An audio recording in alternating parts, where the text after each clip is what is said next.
How Nietzsche said you can escape the ordinary life. What if I told you that the life you're living right now, the routines, the expectations, the quiet resignation is not the result of circumstance, but of a deeper philosophical failure. Not a failure of intelligence, not of ambition, but of courage. The courage to live differently, and to think differently, to become someone the world isn't prepared for. Friedrich Nietzsche didn't just suggest we could escape the ordinary life, he practically screamed it. But most of us don't hear him, because we're too busy trying to fit in, to be liked, to succeed on terms we never defined. And that's exactly the problem. Nietzsche looked at the world and saw a civilization addicted to comfort, a culture where people do what is expected, not what is true, where we inherit values, beliefs, and goals like hand-me-down clothes, wearing lives that were never tailored to fit who we really are. And he asked a question that should shake every fiber of your being. What if everything you believe was built to keep you from becoming yourself? That's the hook. That's the philosophical trap you're already in. Because the ordinary life isn't just boring, it's a form of quiet self-erasure. It's a life where you trade your uniqueness for safety, where you silence your inner voice to avoid external disapproval, where you follow a path not because it's yours, but because it's paved.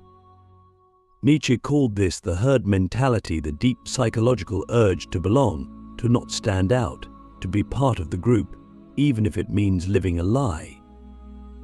And the tragic part, most people don't even realize they're in the herd, because the herd doesn't feel like a prison. It feels like home, it feels like school, it feels like work, it feels like family, but it's not freedom, it's performance. So how do we escape it? Nietzsche doesn't offer a 10-step plan. He offers a challenge, a confrontation. He invites us to become what he calls the Übermensch, the overman, the one who transcends the ordinary by creating new values instead of copying old ones.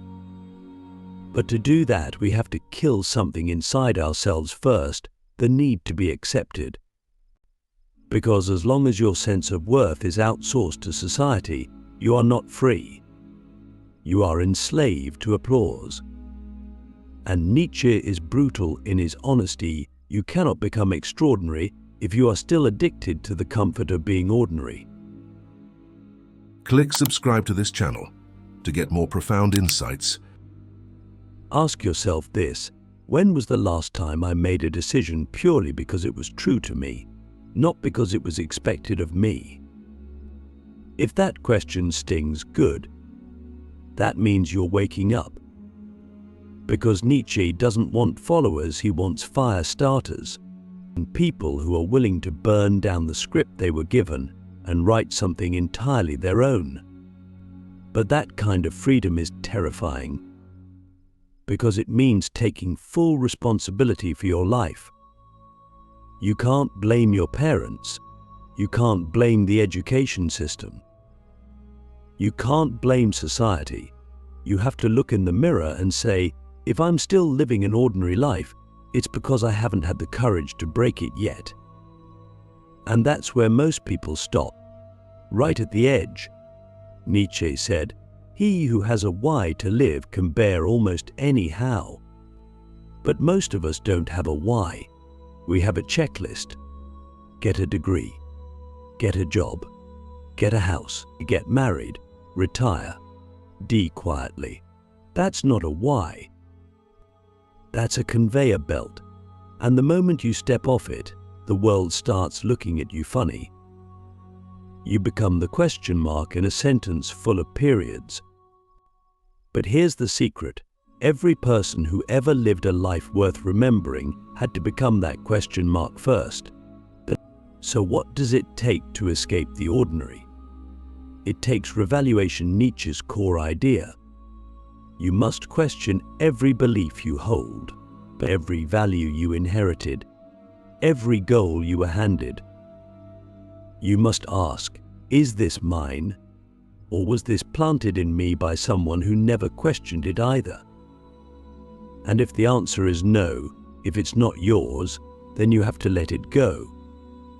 Even if it costs you relationships. Even if it costs you comfort. Because what you gain is infinitely more powerful, yourself.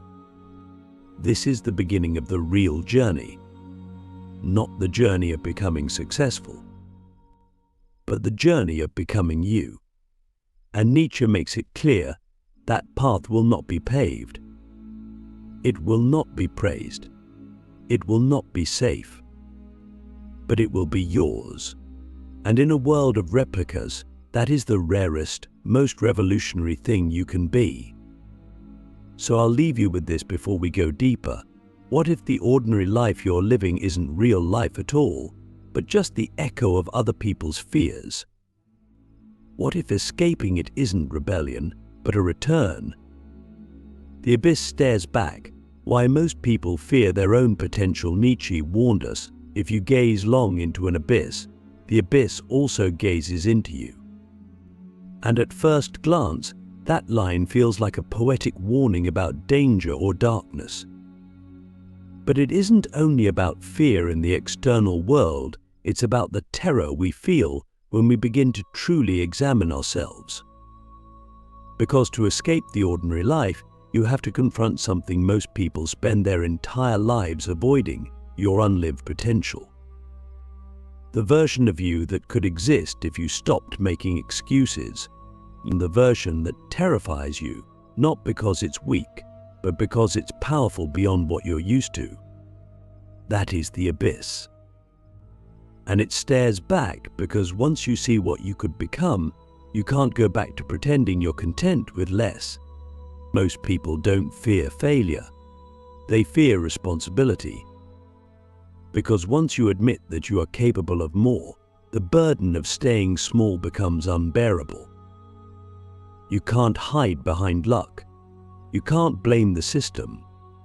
You can't say, I didn't know, because you do know. You've seen the glimpse, the flicker, the quiet knowing that you are not fully alive in the way you were meant to be. And it's easier to numb that voice than to answer it. That's why people stay busy. That's why they chase distraction. That's why we fill our lives with noise, because silence reminds us of what we haven't become. Nietzsche understood this at a level few ever dared to articulate.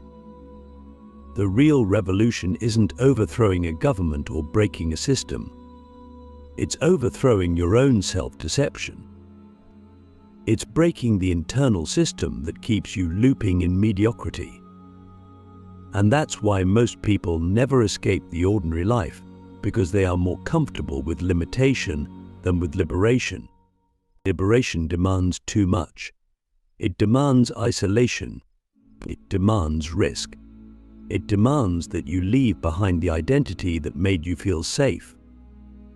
It demands that you walk, alone, into the unknown parts of yourself and create meaning from scratch. That's what Nietzsche meant when he said, man is a rope stretched between the animal and the overman. You are in tension, between instinct and aspiration, between comfort and greatness, between what you've been and what you're meant to be. And here's the intellectual challenge: the more you step into your potential, the more you will be misunderstood. Not because others are incapable of understanding you, but because they have made peace with their own cages. When you start flying, you remind them that the sky was always an option, and that kind of mirror is painful. So they'll project. They'll tell you you've changed, that you're arrogant, that you're abandoning them. But what they're really saying is, I'm scared you're becoming something I don't have the courage to become myself. And you have to decide, will you shrink to protect their comfort? Or will you rise and carry the weight of their envy, their confusion, their silence? This is the cost of true potential. You don't get to rise without resistance. You don't get to be free without friction. Nietzsche didn't believe in comfort. He believed in becoming, and becoming is violent. It tears away everything false. It burns through illusion. It kills the version of you that played small to preserve harmony. But it's the only path to truth. And isn't that what we're here for? So ask yourself something dangerous. If I stopped lying to myself about who I am, what would I have to leave behind? What habits, relationships, beliefs, identities would collapse if I really honored the power I feel inside me? And then ask the harder question, am I willing to lose all of that to finally become whole? Because the abyss doesn't just stare back to scare you. It stares back to remind you you are not your fear. You are not your past. You are not your limitations. You are the one who chooses. And that choice, that terrifying, liberating, lonely choice, is where the ordinary life ends. Becoming the fire, how Nietzsche taught us to create meaning from nothing. When Nietzsche declared that God is dead, he wasn't celebrating nihilism. He was diagnosing a crisis, a spiritual and existential vacuum left behind by the collapse of traditional structures of meaning. For centuries, religion, culture, and morality told us who we were and what life was for. But as those pillars crumbled under the weight of modernity, Nietzsche saw what few dared to admit: we are now responsible for creating meaning where none is given. And this, more than anything else, is the hardest part of escaping the ordinary life, because the ordinary life is scripted. It's safe. It offers ready-made answers. But the life worth living, the life of the Übermensch, requires you to stare into the void and light your own fire. Most people misunderstand this. They think the loss of external meaning means meaning is lost altogether. They fall into despair. They say, if there's no divine purpose, why do anything? But Nietzsche flips the question. He says, because there is no inherent meaning, what will you do? You become the artist of your life, not the victim of it. You become the author, not the character. And that shift from passively receiving meaning to actively creating it is the beginning of true freedom. But make no mistake, this is not the freedom of doing whatever you want. It's the freedom of taking full responsibility for the weight of existence. It's the freedom of saying, I will no longer follow inherited values. I will forge my own. That's why Nietzsche admired the creative spirit, the poets, the rebels, the visionaries, individuals who didn't just live, but transformed life through the force of their will. He believed we must become the fire that gives things light and shape, not wait for the light to come from elsewhere. This is where practical life advice becomes inseparable from philosophical truth. If you wake up every day and follow a routine you hate, work a job that numbs you, surround yourself with people who drain you, and then wonder why you feel empty, it's because you're living someone else's idea of meaning. The fire is out. You're surviving, not creating. And Nietzsche would say, that's not living at all. Living is when you take the raw chaos of existence and turn it into something beautiful, something powerful, something that reflects your essence. And that doesn't mean it's easy. It means it's real. But here's the paradox. To become the fire, you must first endure the burn. You must go through the phase where everything you once relied on falls apart. But the beliefs that gave you comfort, but the people who gave you approval, and the goals that once seemed noble but now feel hollow. You must stand in that dismantling and not run. not numb, not retreat. Because what emerges on the other side isn't despair, it's clarity. The clarity that you don't need external validation to live a meaningful life. You only need the courage to create. So how do you do it? You begin by asking, what do I truly value, not because I was told to, but because I feel it in my bones? What am I willing to suffer for, not because it's expected, but because it matters to me? What would I still do if no one ever clapped for it? That's your fire. That's your meaning. And when you find it, everything else, fear, doubt, resistance, becomes fuel.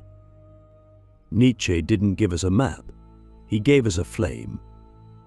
A wild, dangerous, illuminating flame.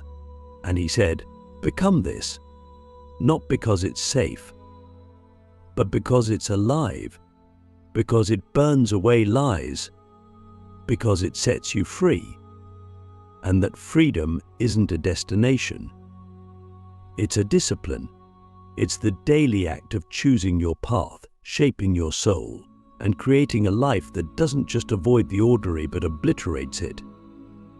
So ask yourself, what would your life look like if you stopped searching for meaning and started creating it?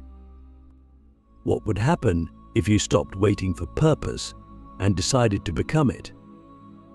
The eternal return, the ultimate test of whether you're truly free. Imagine this: every moment of your life, exactly as it is, will be repeated again and again for eternity. Not just the highlights, not just the victories. Every hesitation, every failure, every quiet night of self-doubt, every conversation, every breath, over and over, with no change, no escape. But this is Nietzsche's concept of the eternal return, not a metaphysical belief, but a psychological test so intense it exposes the truth of your existence. It asks one brutal, life-altering question: if you had to live your life exactly as it is, for all of time, would you rejoice or recoil? This is not a thought experiment to entertain over coffee. It's a mirror. It reveals whether you are truly free or still shackled by fear, resentment, or compromise.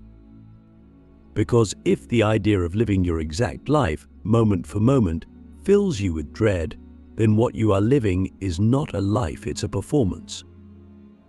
Nietzsche challenges us to live in such a way that we would will the eternal return. That we would say, yes, let it repeat. Let it echo forever. That is the measure of a life fully owned. A life fully chosen. Most people aren't ready for this question.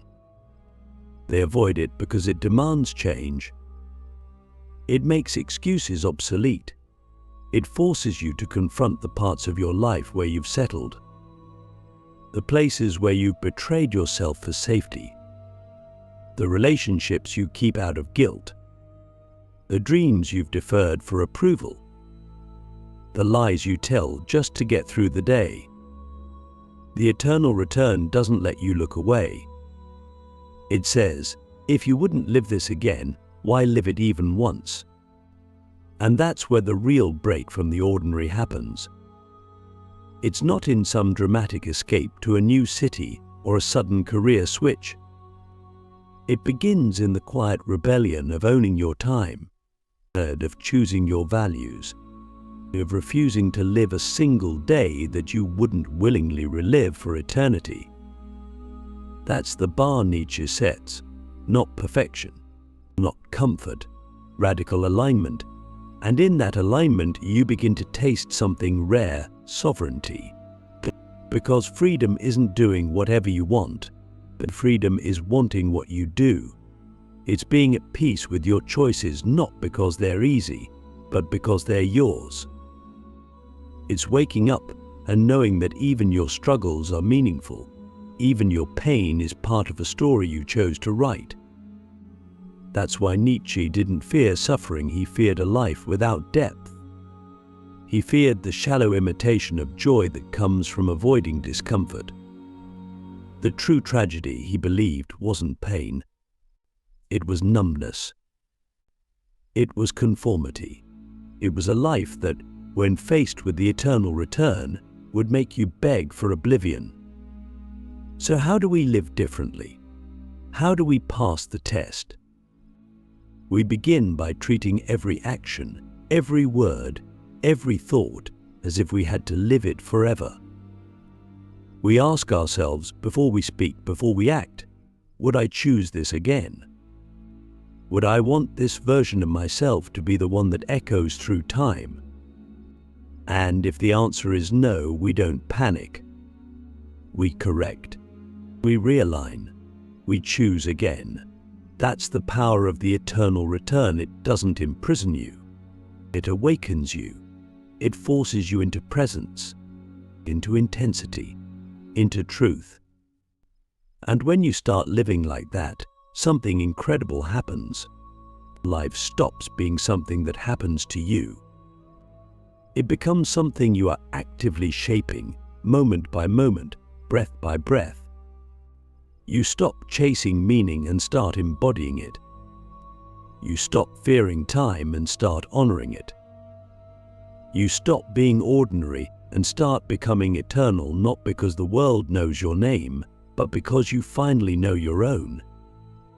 So I leave you with the hardest question of all, the one Nietzsche would whisper into your soul if he could. If this moment were to echo forever, would you be proud of it? And if not, when will you start creating a life you can say yes to again and again, for all of time? That's the escape. That's the fire. That's the truth. Nietzsche didn't want us to follow him.